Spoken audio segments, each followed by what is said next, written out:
Bueno, pues esa es la fotografía más bonita de la casa que hay últimamente.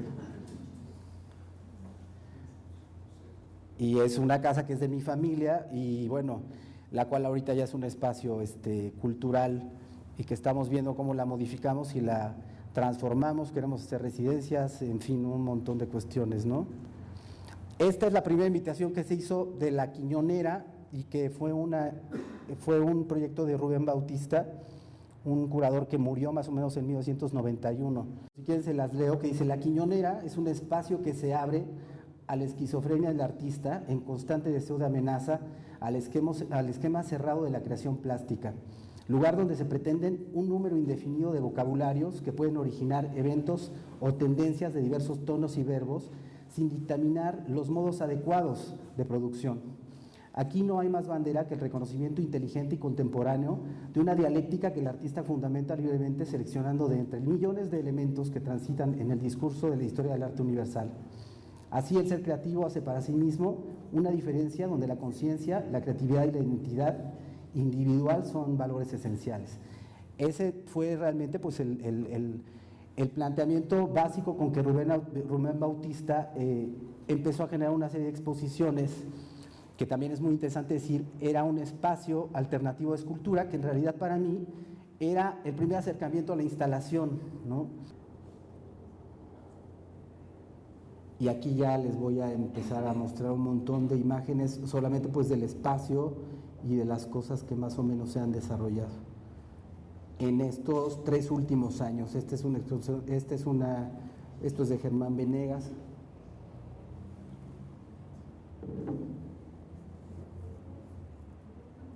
José Miguel González Casanova.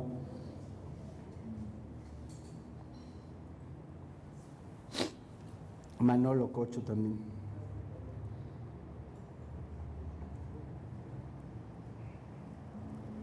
Este es Alfonso Zárate.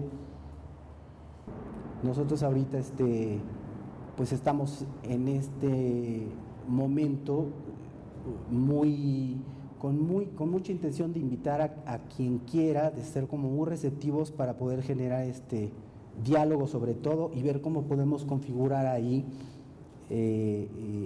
pues nuevas formas o nuevas posibilidades, ¿no? No somos un proyecto, como lo decía al principio Homero, y eso es lo que creemos, no somos una estrategia definida, no tenemos ese objetivo con respecto a una cuestión de mercado, eso en realidad ahorita no nos interesa para nada.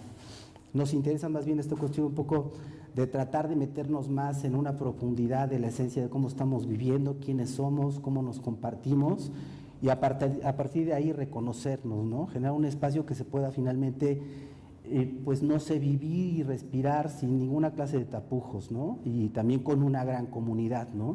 Lo que tiene La Quiñonera interesante es que es como una especie de familia donde la gente se quiso mucho y cada quien agarró por su lado y por su ego, como las familias, y todo el mundo se fue y se tal, pero finalmente se quiere, y yo creo que hay muchas cosas que se pueden trabajar siempre, ¿no? Yo creo que de alguna manera cuando hay un buen compromiso de trabajo, ese se va a continuar. Y bueno, también, por ejemplo, toda la cuestión del arte chicano es una cuestión interesantísima, bien relacionada también, según yo, con todo lo que está pasando ahorita en Oaxaca, ¿no?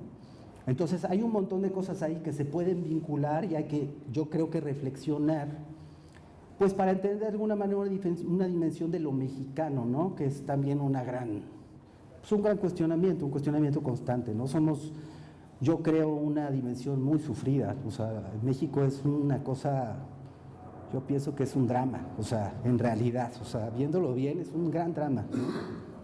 Como Néstor lo explicó, era un espacio muy anárquico totalmente, o sea, y digo, y finalmente nos juntamos ahí porque no habían espacios no teníamos estudios. No había límites, sí. No podíamos o sea, para trabajar se entraba en estudios, ¿no? Y entonces, pues México, la Ciudad de México tiene problemas como urbanos particulares, digo, no es una ciudad donde hay espacios industriales abandonados, ¿no? A diferencia de otras ciudades donde tú puedes encontrar un loft, porque las zonas industriales se van abandonando y se vuelven residenciales o quedan cerca de las zonas residenciales. En la Ciudad de México las zonas industriales están totalmente lejos de las zonas residenciales, ¿no? Entonces, pues conseguir un estudio era muy complicado. Entonces, estaba la casa de Néstor y bueno, así fue como llegamos. Ahora, así como para un contexto histórico, de manera muy general, pues digo, eran los 80s, Rubén Bautista participó en una serie de exposiciones muy importantes que influyeron mucho en el arte mexicano del momento, que Espacio Violento, ¿no? El expresionismo alemán. Los 70s, digo, ahorita todo el mundo habla de arte conceptual y arte neoconceptual. En aquel entonces veníamos un poco hartos del arte conceptual, porque el arte conceptual era muy homogéneo, había exposiciones de arte correo por todos lados. En México pues habían sido muy importantes los grupos, y la Quiñonera, yo me atrevería a decir que de manera muy caótica, como ustedes acaban de escuchar, y sui generis, en realidad es un impulso muy punk, porque era muy do it yourself, ¿no? Y era muy punk lo que se hacía ahí. Digo, no es que fuéramos, a lo mejor a mí me interesaba más el punk que al resto de la gente que estaba ahí, pero era muy punk. Pues la pintura que se hace era pintura salvaje, ¿no? Digo, a diferencia de hoy en día, esas interacciones la gente sabe mucho más, está más educada, saben qué esperar. Tanto los curadores de fuera vienen con una idea de lo que hay aquí, los de aquí saben que... Allí nosotros era más bien como un desencuentro total, porque ellos venían a buscar, según ellos, lo que era auténticamente mexicano, y nosotros les presentábamos, según nosotros, lo que era verdaderamente internacional. Y pues la verdad es, ambos teníamos una ficción del otro. Ahorita la Quiñonera les queda lejos a todos, pero en realidad antes todo el mundo iba a la Quiñonera. O sea, yo sé perfectamente que el centro no es geográfico, el centro se hace, ¿no? Entonces, son esa misma forma de discusiones que vienen después. Yo creo que una de las cosas valiosas, importantes de la Quiñonera, es que como todo, es un principio germinador de cosas. Es como una semilla de cosas, de la que después los demás dicen, pues esto no fue bueno, esto sí me gustó, cómo lo depuro, cómo lo estructuro, patatín y patatán. Pero en realidad fue un centro. Eso es lo valioso de la Quiñonera.